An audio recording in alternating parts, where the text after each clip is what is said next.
Okey, baiklah, untuk ikuti perkembangan berita semasa dalam dan luar negara dalam suasana dan penyampaian yang berbeza. Jangan lupa untuk terus melayari www.malaysiapost.com.my, dan jika anda ada sebarang maklum balas, komentar, anda boleh hantarkan kepada editorial@malaysiapost.com.my.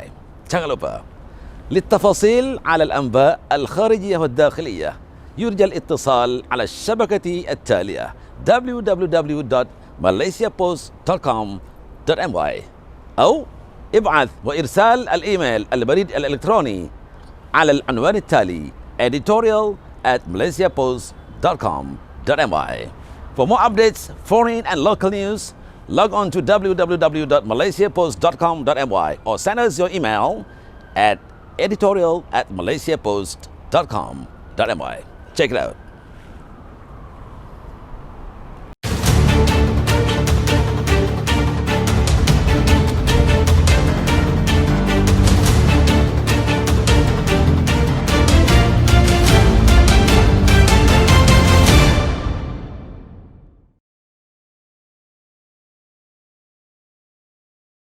Assalamualaikum dan salam sejahtera kepada anda yang di luar sana, bersama dengan Malaysia Post buat sekian kalinya dalam segmen Sudut Pandang. Okey, baik, pada kali ini kita bawakan seorang figure, seorang anak muda yang tidak asing lagi di media sosial, dikenali dengan pelbagai gelaran, pelbagai nama. Sebelum ini dikenali sebagai Papa Gomo, ada orang panggil dia, gelar dia sebagai Samseng, gangster, politik dan macam-macam lagi. Okey, macam-macam. Okey, baik, kali ini kita berkenalan sedikit dengan saudara Wan Muhammad Azri. Bagaimana beliau daripada sebelum ini yang kita kenali dengan pelbagai nama ini sehingga hari ini, perjalanan hidup dia mungkin sedikit kita cuba selami. Okey, saudara Azri mungkin boleh ceritakan sedikit kepada penonton. Terima kasih Malaysia Post atas kesudian ni. Saya sebenarnya sama je macam rakyat yang lain. Kalau kata dalam kategori itu, dalam kategori B40, yang mana sama, majoriti Malaysia ni B40. Tetapi terhasil terlibat dalam perjuangan ni disebabkan oleh bimbang, risau, takut tentang negara ni jatuh ke tangan yang salah, terutamanya melibatkan soal Melayu Bumi Putera.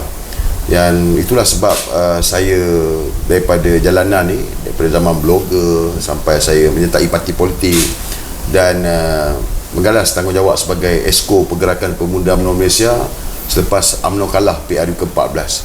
Dan sampai hari ini pun saya masih lagi bercakap naratif yang sama, iaitu memastikan negara ni tidak jatuh ke tangan yang salah. So itu saya lah yang dulu, kini dan selamanya perjuangan ni sama je, kerana negara ni tidak boleh jatuh ke tangan yang salah. Bila Azri start masuk UMNO? Saya menyertai UMNO bulan 9 2013, iaitu beberapa bulan selepas pilihan raya yang ke-13, dan saya daftar di UMNO Wan Semaju lah, UMNO bahagian Wan Semaju. Kenapa UMNO bukan parti lain? PAS ke contohnya? PKR ke contohnya? Banyak parti, dan sebab tu daripada saya start 2007 tu sampai ke 2013 saya start berjuang ni. Awal-awal perjuangan bukan sebab UMNO, tapi sebab nak melawan susuk tubuh bernama Anwar bin Ibrahim dan juga parti DAP ni, yang mana saya lihat inilah ancaman kepada negara ni. Dan dalam masa tempoh tu saya mengenal pastilah parti-parti politik, saya mengetahui, saya selidik sejarah penubuhan parti. Dan UMNO ni parti yang saya ni sampai pergi ke Museum UMNO. Di Melaka ada Museum UMNO, saya pergi ke Museum UMNO untuk mengetahui sejarah UMNO ni dan jumpa dengan orang-orang lama. Dan hasil daripada apa yang saya perolehi, semua parti politik yang ada dalam negara ni asalnya daripada UMNO juga. PKR, Bersatu, PAS, Pejuang, ini semua asalnya daripada UMNO, DNA UMNO. Jadi itulah pilihan saya UMNO, kerana UMNO ni pula bukan ditubuhkan oleh individu, dia ditubuhkan oleh orang Melayu itu sendiri. Orang Melayu yang bersepakat menubuhkan Pekembar yang kemudian ditukar kepada UMNO. Jadi UMNO ni bukan milik individu, ianya adalah milik rakyat, milik orang Melayu. Jadi saya selaku orang yang selalu bersama dengan rakyat biasa, akan memilih perjuangan UMNO ni lah. Jadi sebab itulah saya memilih menyertai UMNO, bukan parti-parti lain, kerana wadah perjuangan UMNO ni yang mana untuk menyatu padukan bangsa ni, insyaAllah. Okey, tadi Azri ada cakap perjuangan saudara untuk menghalang negara ini jatuh ke tangan yang salah. Siapa pihak yang pihak yang salah tu, ke tangan pihak yang salah tu? Siapa pihak tu? Tadi ada mention Anwar Ibrahim dan DAP. Ya, betul, Anwar Ibrahim dan DAP ni tangan yang salah. Sebab saya rasa rakyat dah terdedah 22 bulan sewaktu PH menjadi kerajaan. Kita dah melihat ancaman DAP yang begitu rakus. Semua benda dia nak kacau, semua benda dia nak gugat. Dan rakyat dah tahu dah DAP. Cuma mungkin Anwar Ibrahim ni mungkin ramai yang belum sedar lagi. Tapi Anwar Ibrahim lah kepala bagi menjatuhkan negara ni yang salah. Saya tak takut untuk bercakap perkara ni sebab sejarah Anwar tu sendiri yang memang mencetuskan huru-hara daripada zaman reformasinya, daripada selepas dia keluar penjara, dan sampai hari ni pun Anwar Ibrahim lah yang tak berhenti-henti lagi nak menghuru-harakan keadaan politik, keadaan negara ni dengan bermacam-macam sentimen yang dimainkan untuk menghasut rakyat. Jadi negara ni tidak boleh jatuh ke tangan salah, dan tangan yang salah itu adalah Anwar Ibrahim dan DAP.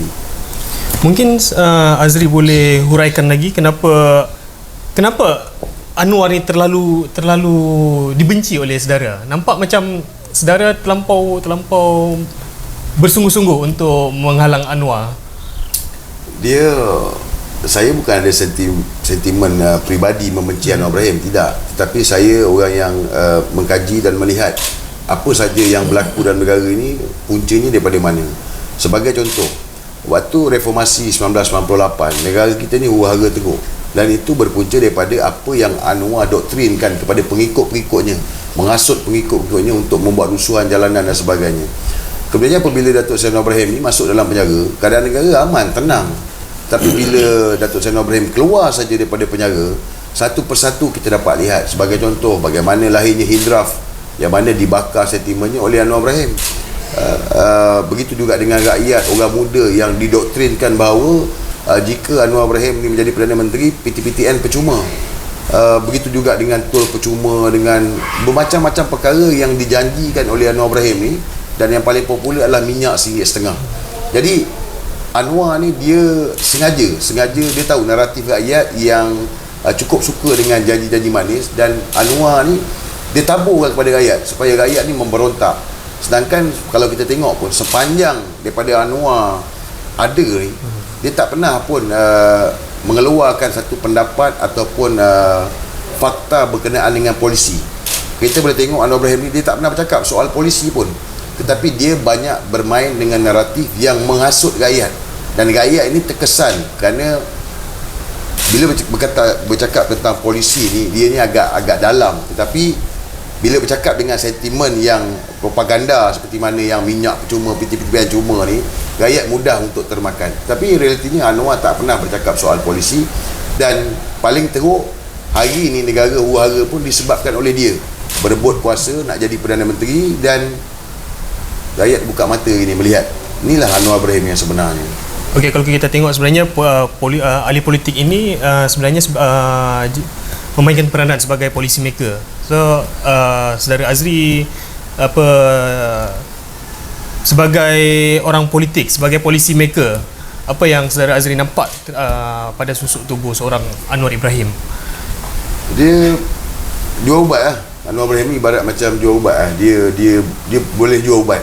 Dia pandai bercakap, dia pandai berkata-kata, tetapi dia tak pernah ada polisi yang terbaik pun untuk negara ni. Sebagai contoh, tempoh hari lah, yang paling terbaru tempoh hari bila Tun Mahathir mencadangkan Mageran, dan Anwar Ibrahim dia tak cadang apa-apa pun. Dia hanya bawa SD, kata dia ada numbers nak jadi Perdana Menteri. Sedangkan waktu tu kita ni dengan huru-hara, dengan COVID-nya, dengan kes meningkatnya, tetapi Anwar tak menawarkan polisi yang terbaik. Tetapi selepas itu barulah dia cerita berkenaan dengan macam mana nak turunkan kes dan sebagainya. Tapi dah terlambat, sebab kalau siapa yang mengenali, melihat Anwar Ibrahim ni, Datuk Seri Anwar Ibrahim ni, boleh tengok daripada dulu sampai sekarang, dia tak ada polisi pun yang terbaik untuk menawarkan kepada rakyat.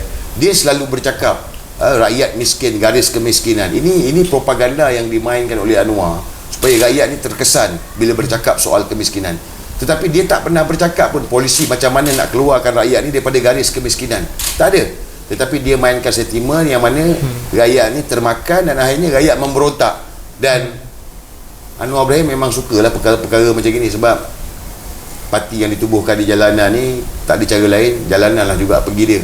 Jadi tak ada perkara yang baik tentang Anwar Ibrahim tentang polisi. Sebaliknya hanya pandai berkata-kata mengasuk rakyat membuat perkara yang bukan-bukan. Azri kata Anwar bukan policy maker yang terbaik, tapi tahun 90-an dulu kalau kita tengok balik sejarah tahun 90-an, Anwar diiktiraf sebagai Menteri Kewangan terbaik Asia oleh IMF. Mungkin saudara Azri boleh ni sikit kawan-kawan kan. Kalau saya pun ada kawan-kawan pun, saya ada satu perkara yang saya nak umum, saya bagi kat kawan-kawan saya lah. Sebab tu saya agak sinis lah bila katakan Anwar ni pakar keuangan sewaktu dia menjadi Menteri Kewangan. Tak ada yang baik tentang Anwar sewaktu dia Menteri Kewangan. Ini perkara fakta kerana kegawatan ekonomi 1997 pada waktu itu Datuk Seri Anwar Ibrahim adalah Menteri Kewangan dan dialah yang menyebabkan inflasi negara pada waktu itu begitu teruk dan kemudiannya solusinya adalah nak pinjam dengan IMF. Ini perkara yang mungkin orang muda mungkin tak perasan, tetapi realitinya itulah Datuk Seri Anwar Ibrahim. Kalau dia policy maker yang terbaik, dia mendapat iktirafan Menteri Kewangan terbaik, takkan sebenarnya wenang-wenangnya dia nak pinjam duit dengan IMF. Tetapi that time 1997 Datuk Seri Anwar Ibrahim dah bawa IMF nak pinjam duit IMF, tetapi dihentikan oleh Tun Dr. Mahathir. Jadi cerita tentang dia Menteri Kewangan terbaik Asia ni, ini pada saya ni kawan-kawan yang recommend dia, angkat dia sebagai Menteri Kewangan, sedangkan realitinya negara 1997 gawat begitu teruk dan puncanya Datuk Seri Anwar Ibrahim sendirilah yang menyebabkan inflasi meningkat pada waktu itu.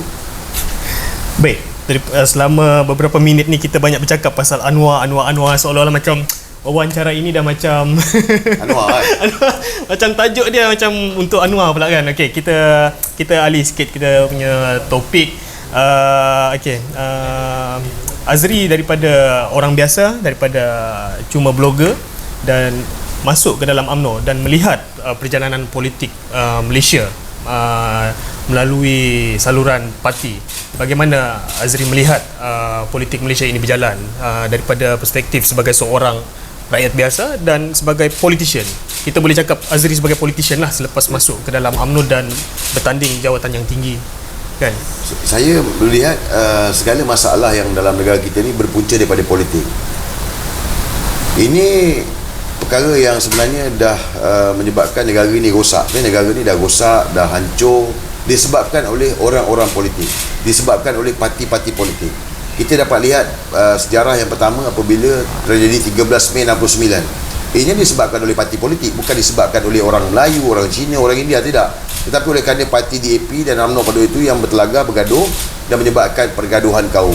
Begitu juga dengan apa yang berlaku selepas sebelum PRU ke-14 dan begitu juga yang berlaku PRU ke-14. Ada perkara-perkara yang sengaja dicetuskan oleh pihak-pihak tertentu ini untuk membangkitkan masalah perkauman, dan perkara ini sampai hari ini masih lagi berlaku yang mana disebabkan oleh orang-orang politik. Jadi bila saya duduk dalam UMNO, saya duduk sebagai Esko Pergerakan Pemuda UMNO, saya melihat landscape politik kita ni dah teruk. Perlu ada satu perubahan yang ketara, perubahan yang total untuk ubah landscape politik ni. Sebab hari ni yang untung orang politik, bukan rakyat lagi. Sebagai contoh hari ni, kerajaan hari ni yang untung ahli parlimen kan. Kita jaga ahli parlimen, bukan kita jaga rakyat. Tetapi rakyat tak dapat apa-apa pun. Kalau nak dikatakan rakyat dapat sekampit beras, itu satu sumbangan yang bermakna. Saya rasa itu bukan satu perkara yang kita nak di ke depan. Ini dah tahun 2021, tapi rakyat masih lagi dibelenggu dengan pelbagai masalah, sedangkan orang politik ini bertelaga berebut kuasa dan yang akhirnya untung adalah mereka. Jadi saya melihat landscape politik ini perlu dirombak, diubah dengan secara total, dan perlu ada satu perubahan baru untuk Malaysia ni ke depan. Kalau masih lagi ditakut lama ini, Malaysia tak akan pergi ke mana-mana dan rakyat dia akan menjadi mangsa sampai bila-bila. Maksud perubahan yang Azri maksudkan, mungkin Azri boleh bagi gambaran sedikit macam mana perubahan tersebut atau politik yang baru tu. Sebagai contoh macam sistem politik negara kita.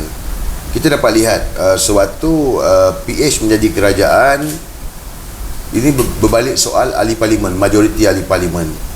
Selepas PH tumbang, Perikatan Nasional ditubuhkan. Ahli Parlimen yang mengundi Tan Sri Muhyiddin Yassin sebagai Perdana Menteri, bukan rakyat, bukan ahli parti pun. Dan bila Tan Sri Muhyiddin Yassin jadi Perdana Menteri, oleh kerana untuk mengekalkan kedudukannya sebagai Perdana Menteri, dia melantik lebih kurang 72 orang kabinet.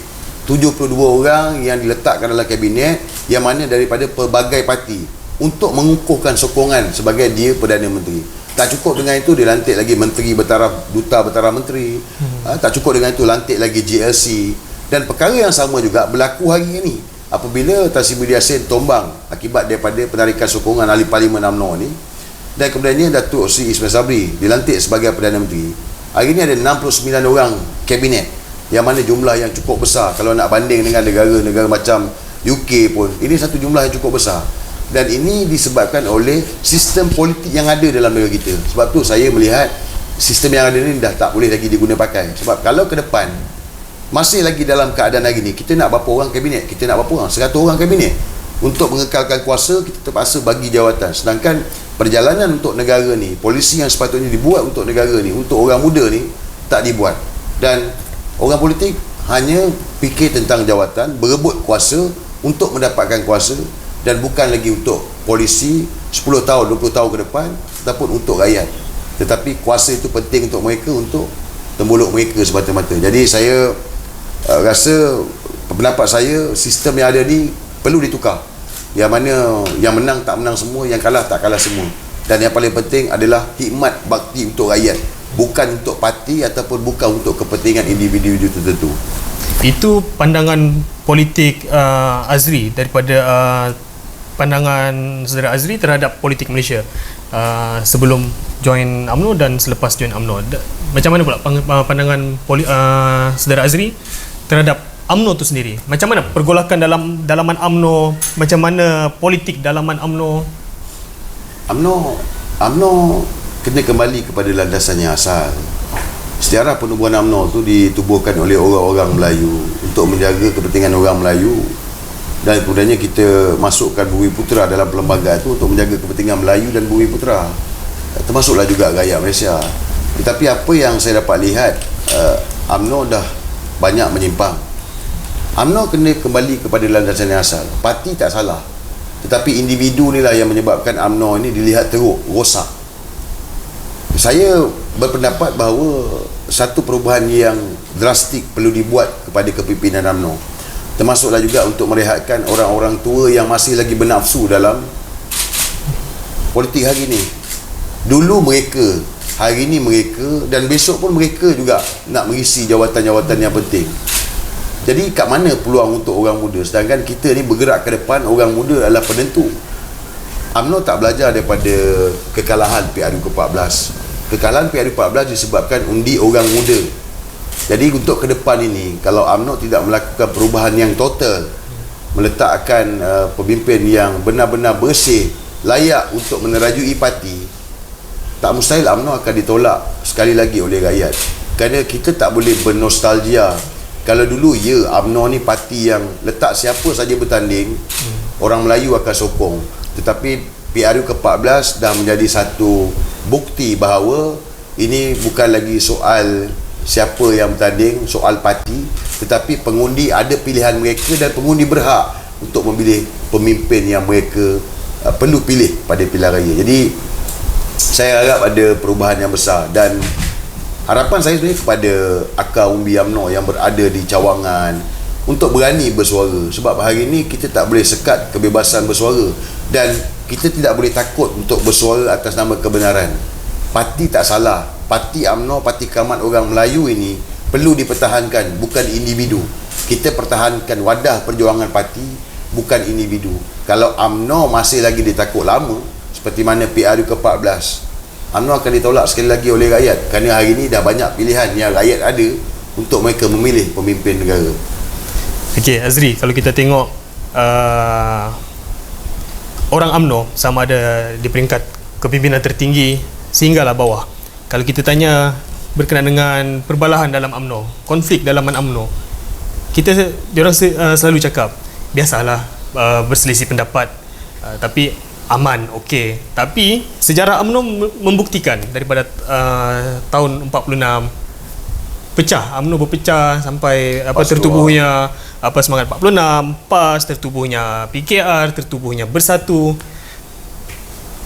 Dan itu membuktikan UMNO, konflik dalaman UMNO ni bukan lagi rahsia, dan terbukti daripada dulu sampai sekarang UMNO berpecah dan berkem-kem dalam UMNO ni bukan perkara yang baru, sehingga parti berpecah dan tercetusnya parti-parti baru selain UMNO.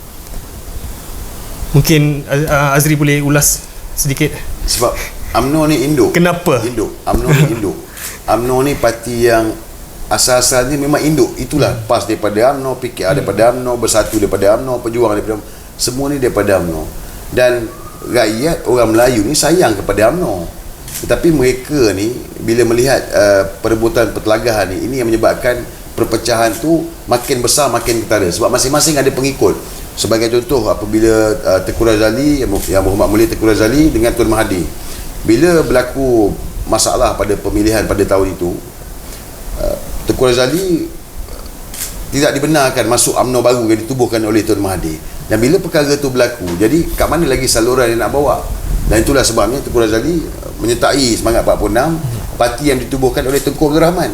Jadi kita dapat lihat perpecahan ini disebabkan oleh wolot-wolot yang ada dalam UMNO ni, kabilah-kabilah yang ada dalam UMNO. Tapi inilah parti UMNO yang mana mereka ni masing-masing ada pendapat. Kita sebenarnya dalam UMNO ni kita kena meraihkan kepelbagaian pendapat, bukan meraihkan kepelbagaian pendapat itu sehingga kita berpecah, pecat orang, gantung orang.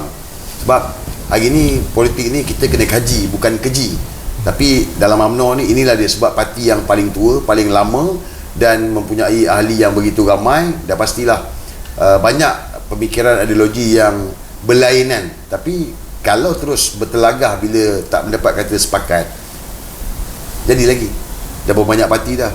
Jadi saya harap pemimpin UMNO yang ada hari ni muhasabah diri, fikir untuk kebaikan parti, bukan fikir untuk kebaikan pemimpin tertentu ataupun diri sendiri. Maknanya perpecahan dalam UMNO ni disebabkan oleh politik kabilah atau politik walot yang sedang Politik Azri wallet. cakap tadi ya. Politik wallet. Macam contoh bila Tan Sri Muhyiddin Yassin dipecat daripada UMNO, pastilah penyokong Tan Sri Muhyiddin Yassin ni pun akan meninggalkan UMNO juga, keluar. Jadi ini yang tidak bagus ni untuk negara ni, sebab akhirnya yang berpecah itu bukan saja parti politik, tapi perpecahan tu melibatkan rakyat, orang Melayu di bawah ini yang berpecah-pecah. Hari ni kita dah ada beberapa parti Melayu dah. Semuanya kerana masing-masing punya ideologi dan pandangan masing-masing dan ketaksupan kepada pemimpin-pemimpin tentu. Dan tak mustahil lepas ni kalau ada berlaku lagi masalah dalam UMNO, parti UMNO ni akan berpecah lagi. Jadi yang akhirnya rugi bukan UMNO tu. Yang rugi ni adalah orang Melayu. Pemimpin UMNO kena berbalik kepada asas penubuhan UMNO, menyatu padukan bangsa. Jadi kalau UMNO bertelagah, berpecah, sampai bila pun takkan selesai. Meraihkan pendapat, bukan hentam, bukan kritik, bukan gantung ataupun bukan pecat orang yang berani untuk bercakap benar. Okey, Azri sendiri digantung selama 6 tahun. Selepas digantung, bagaimana perjuangan Azri? Ya, dia gantung 6 tahun tapi tak bermakna perjuangan saya akan terhenti. Sebab start saya bermula pun 2007 pun saya bercakap perkara yang sama, negara ni tidak boleh jatuh ke tangan yang salah, dan menyatu padukan orang Melayu dan Bumiputera ni adalah perkara yang terpenting yang saya perlu buat. Jawatan ni hanya sandaran sementara je. Jadi bila digantung ni pun saya terus berkempen perkara yang sama untuk menyedarkan anak muda tentang apa itu kuasa politik, kepentingan untuk menyatu padukan bangsa. Dan saya akan teruskan perkara ni, dan agenda ni saya akan teruskan walaupun bukan melalui parti tetapi melalui NGO saya sendirilah, Malaysia Bumiputera Brotherhood. Dan takkan berhentilah selagi mana nyawa ada di kandung badan ni. Saya akan terus bercakap tentang kesedaran apa itu politik, kesedaran kepada anak muda, selamatkan negara ni daripada jatuh ke tangan salah dan menyatu padukan orang Melayu dan Bumiputera yang ada ini. Reaksi orang-orang UMNO sendiri selepas Azri digantung, bagaimana dari pemimpin UMNO sendiri hingga peringkat bawah? Ada yang gembira lah apabila saya digantung, tapi ramai juga yang bersimpati dan terus memberikan semangat kepada saya untuk bersabar lah. Ramai juga yang minta saya ni dah boleh masuk Parti Bersatu sebab tuduhan dibuat ni kata saya pengkhianat Bersatu. Ini bukan soal parti. Macam saya sebut tadi, UMNO ni ditubuhkan oleh orang Melayu. Dia berbeza dengan parti lain. Dia berbeza, sangat berbeza. PAS ditubuhkan oleh sekumpulan individu. PKR ditubuhkan oleh Anwar Ibrahim dengan Wan Azizah. Bersatu ditubuhkan Muhyiddin Yassin dan Tun Mahathir. Pejuang ditubuhkan oleh Tun Mahathir. Jadi semua ni ditubuhkan oleh individu. Tetapi tidak dengan UMNO. UMNO ni ditubuhkan oleh orang Melayu. UMNO ni milik orang Melayu. Saya tak akan keluar parti. Saya tak akan pergi sertai parti mana-mana. Pada saya, UMNO itu perlu diselamatkan. UMNO tu pemimpin yang tak betul yang kita kena buang, bukan individu. Jadi hari ni saya tetap setia dengan UMNO dulu, kini dan selamanya. InsyaAllah perjuangan akan diteruskan. Terima kasihlah kepada pemimpin yang menghargai perjuangan saya selama mana ini, dan perjuangan tak akan berhenti, insyaAllah. Okey, bercakap pasal NGO Azri tadi.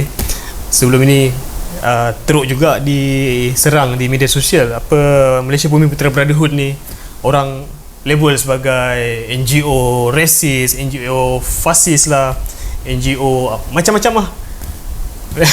Respon ada yang kata NGO neo-Nazi. Yes, neo-Nazi pun ada juga, dan dijadikan bahan troll macam-macam. Ya, mungkin sebab saya presidennya, jadi persepsi tu terus cakap saya resis lah. Saya tubuhkan NGO Malaysia Bumi Putera Brotherhood ni 2014 selepas PRU ke-13. Kenapa saya gunakan nama Malaysia Bumi Putera Brotherhood? Kerana saya melihat negara ini takkan aman, takkan stabil selagi mana orang Melayu dan Bumi Putera ni berpecah belah. Sebab itulah saya bawa naratif Bumi Putera Brotherhood yang melangkaui politik kepartian. Bermakna dalam NGO ni, ini bukan soal parti politik, tetapi soal kita nak menyatu padukan bangsa supaya faham. Kita kalau bukan Melayu, bukan Bumi Putera nak pertahankan tanah air ni, siapa lagi nak pertahankan? Maka sebab itulah saya tak peduli pun apa yang orang cakap tentang NGO saya ni. Yang penting semangat saya, visi saya untuk menyatu padukan Bumi Putera ni, saya teruskan. Dan alhamdulillah lah, hari ni Malaysia Bumi Putera Brotherhood ramai. Seluruh Malaysia, setiap negeri ada keahlian dia, dan Sabah antara yang terbesar sebab semangat Bumi Putera Brotherhood tu tidak melibatkan parti, tidak melibatkan politik kepartian. Kita tak kisah siapa saja pun, yang penting kita faham negara ni kena pertahankan, kita kena pastikan jatuhan ini berjaya. Jadi agenda ni akan diteruskanlah melalui NGO. Maknanya dalam NGO ini ada jugalah yang latar belakang parti-parti, pelbagai parti ya. Ada PAS, ada Bersatu, ada Warisan kan. Saya tak melihat kepada parti. Sebenarnya saya tak melihat kepada parti. Saya melihat kepada kebersamaan tu. Selagi mana kita boleh bersama, tak ada masalah. Sebab tu macam dalam keadaan hari ni pun, dalam politik negara ni pun, pada saya tak kisah pun siapa saja yang boleh bersama untuk memastikan negara ni tidak jatuh ke tangan salah. Kita kena terima. Kita tak boleh bernostalgia. Tak boleh. Zaman nostalgia dah habis. Kita kena move forward ke depan. Kita kena melihat ke depan. Jadi Malaysia Bumi Putera Brotherhood ni melihat ke depan. Sebab ini bukan perkauman. Takkanlah kita menyatu padukan Melayu Bumi Putera ni dikatakan perkauman. Sedangkan matlamat kita adalah untuk mengekalkan kestabilan, untuk memastikan kestabilan negara ini terjamin. Dan kuncinya adalah pada orang Melayu dan Bumi Putera Sabah Sarawak. Kalau mereka Melayu dan Bumi Putera Sabah Sarawak berpecah, negara takkan aman, negara takkan stabil. Dan inilah yang berlaku pun. Kita sering lihat kalau sekiranya kita ada pertubuhan atau apa saja, pertubuhan ke atau organisasi yang ada perkataan Melayu, orang mudah untuk melabel sebagai rasis. Begitu juga ada kalau pertubuhan Cina pun ada perkataan Cina, Tionghoa ke contohnya apa, mesti ini pertubuhan rasis. Bagaimanakah Azri rasa apa sentimen sebegini senang wujud di kalangan rakyat Malaysia kita? Sebab parti politik lah. Sebab sebenarnya benda tu tak salah pun kalau NGO Melayu, NGO Cina, NGO India. Sebab kita ni berbilang kaum. Takkanlah saya orang Melayu, saya nak tubuhkan NGO Cina. Tak logik lah. Tapi oleh kerana politik ini yang mana memainkan sentimen perkauman, maka label-label ni sampai sekarang. Kita dah berlaku 13 Mei 69, sepatutnya perkara tu dah berhenti dah. Tetapi nafsu serakah untuk mendapatkan kuasa, untuk mendapatkan undi, maka sentimen-sentimen perkauman ini perlu dimainkan. Sebagai contoh, DAP cukup suka memainkan sentimen perkauman. UMNO pula bila DAP memainkan sentimen perkauman, UMNO tentulah akan ke depan untuk mempertahankan hak-hak yang termaktub dalam perlembagaan. Counter balik, sebab UMNO tu mewakili orang Melayu dan Bumiputera. Jadi puncanya adalah parti politik. Sebab tu saya cakap negara ni dah rosak teruk disebabkan oleh parti politik, disebabkan oleh individu, bukan parti. Individu tu yang mana memainkan isu-isu perkauman untuk meraih undi. Begitu juga macam Datuk Seri Anwar Ibrahim nak mendapat undi, dia mainkan isu-isu yang dekat dengan rakyat supaya rakyat ni rasa, oh, kita sokong dia, kita dapat tol percuma, kita sokong dia, kita dapat peti-peti cuma. Jadi ini perkara-perkara sebenarnya yang membebankan negara hari ini kerana disebabkan oleh orang-orang politik yang berpolitik tanpa menggunakan akal. Okey Azri, mungkin kalau kita nak cover semua isu dalam satu masa ni agak panjang. Tak tercover. Okey, sebelum kita tamatkan atau tangguh sesi kita, okey, mungkin Azri ada pandangan sendiri terhadap kerajaan yang baru ditubuhkan ini di bawah kepimpinan Datuk Seri Ismail Sabri. Bagaimana selama beberapa hari ini selepas beliau dilantik menjadi Perdana Menteri, dan apakah harapan Azri terhadap kerajaan yang baru hari ini? Saya melihat kerajaan yang baru hari ini, kerajaan keluarga Malaysia mungkin, yang mana Datuk Seri Ismail Sabri sebagai Perdana Menteri, mungkin boleh jadi tak bertahan lama, mungkin boleh jadi bertahan sampai pilihan raya ke-15. Tetapi dengan dalam masa 2 minggu ni, saya melihat seakan-akan ada penolakan daripada UMNO itu sendiri kepada Datuk Seri Ismail Sabri. Dan hari ini pun saya sendiri dapat lihat Datuk Seri Ismail Sabri ni masih lagi banyak menumpukan hal-hal berkaitan politik, kerana seperti mana yang kita tahu, kalau ahli parlimen tarik sokongan, Datuk Seri Ismail Sabri pula yang akan terpaksa meletakkan jawatan. Jadi saya tak tahu sejauh mana kerajaan ini mampu bertahan. Cuma harapan saya sepatutnya dah 3 tahun 3 bulan 3 kali Perdana Menteri, 3 kali kerajaan ni, orang politik berhentilah daripada berpolitik. Titah Si Paduka Baginda Tuan Agong yang minta untuk orang politik berhenti berpolitik pun sampai sekarang pun masing-masing tak akur pun dengan titah tuanku. Bagaimanapun saya mengharapkan agar Yang Amat Perdana Menteri Datuk Seri Ismail Sabri dapat memfokuskan isu rakyat, isu COVID dan sebagainya ni berbanding daripada hal-hal politik. Kalau ada sekali lagi penarikan sokongan kepada Datuk Seri Ismail Sabri ni di ke depan ini, saya harap Si Paduka Baginda Tuan Agong melaksanakan manggiran, sebab kita dah rakyat dah muak dengan pergulutan politik ni, dan cara terbaik adalah bubar parlimen, tak perlu ada pilihan raya, dan biar manggiran yang mengambil alih selesaikan krisis hari ni sehinggalah mungkin 2023. Paling cepat kerajaan ni mungkin minggu depan, paling lambat mungkin belanjawan nanti, sebab dalam keadaan sekarang ni susah Yang Amat Berhormat Perdana Menteri Datuk Seri Ismail Sabri nak memuaskan hati semua pihak. Kalau Tan Sri Muhyiddin Yassin yang lantik sampai 72 orang kabinet, duta bertara menteri, GSC pun akhirnya ditumbangkan kerana ketidakpuashatian, saya bimbang perkara yang sama juga akan berlaku, dan tak mustahil ianya akan berlaku kerana tak dapat memenuhi kehendak ahli-ahli parlimen yang ada. Bukan kehendak rakyat, tetapi kehendak ahli parlimen. Kehendak parlimen tu termasuk kehendak kehendak ahli parlimen UMNO ke atau macam mana? Kehendak ahli parlimen UMNO, ahli parlimen Bersatu, ahli parlimen PAS. Tapi ahli parlimen PAS ni kita tak nampak sangat. Tetapi yang ketara hari ni adalah kehendak ahli parlimen UMNO. Sebab tu saya daripada awal pun saya mengeluarkan kenyataan bahawa jangan gugurkan ataupun buang kes mahkamah. Macam baru-baru ni kita tengok ada kenyataan-kenyataan yang sebenarnya tak digugurkan, tetapi dikeluarkan oleh media memainkan propaganda seolah-olah ada kes pemimpin UMNO yang telah digugurkan. Jadi ini perkara yang perlu diberikan perhatian. Rakyat juga kena lihat bahawa kes-kes yang mana dituduh di mahkamah ini tidak boleh dicampuri oleh orang-orang politik. Biar mahkamah yang menyelesaikan.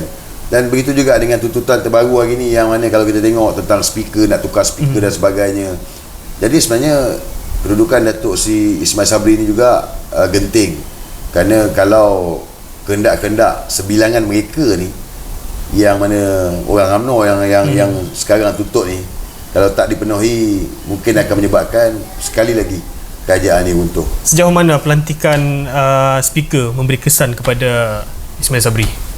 Sebab Parti Bersatu dah mengeluarkan kenyataan mereka mahu untuk speaker yang sekarang ini dikekalkan. Tapi daripada Presiden UMNO Datuk Zaid mahu YB Azalina daripada Pengerang dilantik sebagai speaker. Jadi ini perkara yang mana agak sukar untuk Datuk Si Ismail Sabri lah. Satu, melibatkan parti sendiri UMNO, satu lagi daripada sekutu, iaitu Parti Bersatu yang menyokong beliau untuk menjadi Perdana Menteri.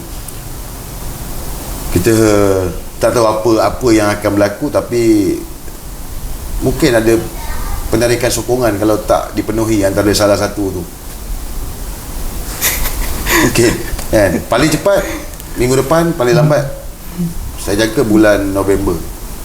Okey, mungkin ini soalan yang terakhir untuk Azri untuk sesi kita pada kali ini.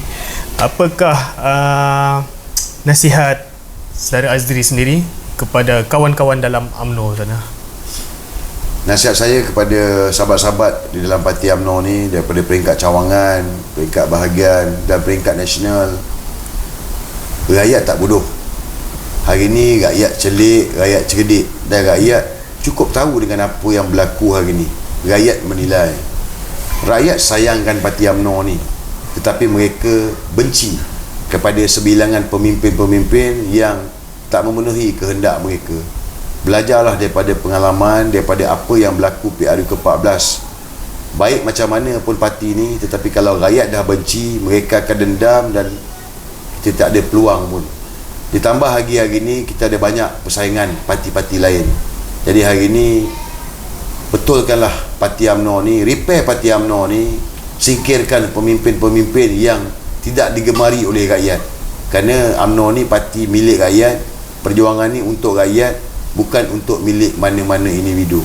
Berani kerana benar, jangan takut untuk bersuara, sebab rakyat mahukan kita sebagai orang yang berada dalam parti ini untuk berani bersuara, menegur kepimpinan-kepimpinan yang tidak lagi relevan untuk hala tuju parti.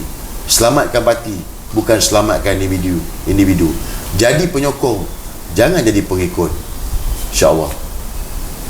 Baik, demikian serba sedikit daripada saudara Azri yang sempat kita kupas pada sesi kali ini. Mungkin di masa akan datang kita akan bersama lagi dengan Azri. Terima kasih Azri untuk meluangkan masa bersama dengan Malaysia Post. Baik, ingat kalau bukan kita, siapa lagi? Kalau bukan sekarang, bila lagi? Pertahankan kedaulatan negara, insyaAllah. Okey, sebelum tu apa rancangan Azri selepas ini, selepas di luar parti ini? Saya fikir saya nak buat mungkin saya akan buat sesi live bersama dengan saya. Mungkin saya akan buat satu forum mungkin, ataupun apa sajalah yang mana mungkin saya selaku moderator memanggil panelis-panelis untuk bercakap soal negara ni. Naratif saya ni daripada dulu pun saya bawa Islam, Melayu, Raja-Raja dan Bumi Putera. Ini 4 elemen yang saya bawa melalui NGO Malaysia Bumi Putera Brotherhood. Islam, Melayu, Raja, Bumi Putera ni, IMRB ni, mungkin inilah perkara yang saya akan gerakkan selepas ini. Mungkin akan panggil orang-orang tertentu yang sudi untuk bercakap, berkongsikan, terutamanya kepada anak-anak muda untuk faham bahawa negara ini tidak boleh jatuh ke tangan yang salah. So fokus saya ni ke depan ini adalah menyedarkan seberapa ramai anak-anak muda ini untuk tahu, untuk sedar tentang negara ni. Kedaulatan negara ni perlu dipertahankan. Baik, itu daripada saudara Azri untuk sesi kali ini. Mungkin saudara di luar sana boleh mengikuti saudara Azri melalui media sosial beliau, seperti yang dia sebutkan tadi. Untuk kita dalam Malaysia ni, kita tak boleh melihat pada perspektif kita pada satu konteks sahaja. Kita kena tengok daripada pelbagai sumber, pelbagai manusia, pelbagai latar. Kita tak boleh tengok daripada satu sumber saja untuk kita punya rujukan. untuk kita membuat sesuatu keputusan, terutama pada PRU yang akan datang, yang sangat sukar sebenarnya. Bapa kepada segala pilihan raya. Ya, bapa kepada segala pilihan Bapa raya kepada yang raya. pada saya orang yang tak pernah mengundi. Umur dah dekat 40, bukan sebab saya tidak bertanggungjawab, tapi ya kita susah untuk memilih. Yalah. Sebab kita calon ni kita tahu macam mana, calon ni Ya, macam betul. mana. Jadi Calon bagus, parti pula tak bagus. Parti bagus, calon pula tak bagus. Jadi inilah kita cakap tadi, sistem politik yang ada dalam negara kita ni menyebabkan rakyat menjadi mangsa. Sebab itulah kita harap ada satu perubahan yang besar tentang sistem politik ni, supaya besok rakyat ni dia berlumba-lumba nak keluar mengundi dan memilih pemimpin yang terbaik di kalangan yang terbaik. saya harap PRU 15 akan adalah pemimpin yang berjaya membuka hati saya, memikat saya InsyaAllah. untuk keluar mengundi. InsyaAllah. Dan manalah tahu Azri saya ni kalau saya tak adalah cita-cita nak jadi ahli parlimen, tak ada. Saya ni lebih fokus kepada perkara-perkara yang saya boleh jaga agama, jaga bangsa, itu saya nak buat. Tetapi kalau ditakdirkan ada peluang untuk saya bertanding pada PRU ke-15, saya harap saya dapat diletakkan untuk bertanding lawan Datuk Seri Anwar Ibrahim. Mungkin ini peluang yang mungkin orang akan ketawa dan sebagainya, tapi sejarah bermulanya saya politik disebabkan oleh Anwar Ibrahim. Jadi jika diberikan peluang untuk bertanding pada pilihan raya ke-15, saya nak lawan Datuk Seri Anwar Ibrahim. Biar rakyat yang membuat pilihan, sama ada saya ataupun dia yang menjadi pilihan, dan kita serahkan kepada rakyat. Sebab PRU 15 adalah bapa kepada segala pilihan raya, dan disitulah medan sebenar antara saya dan Anwar Ibrahim. InsyaAllah. Moga-moga. Baik. Itu dia. Okey, assalamualaikum dan salam sejahtera. Teruskan bersama Malaysia Post.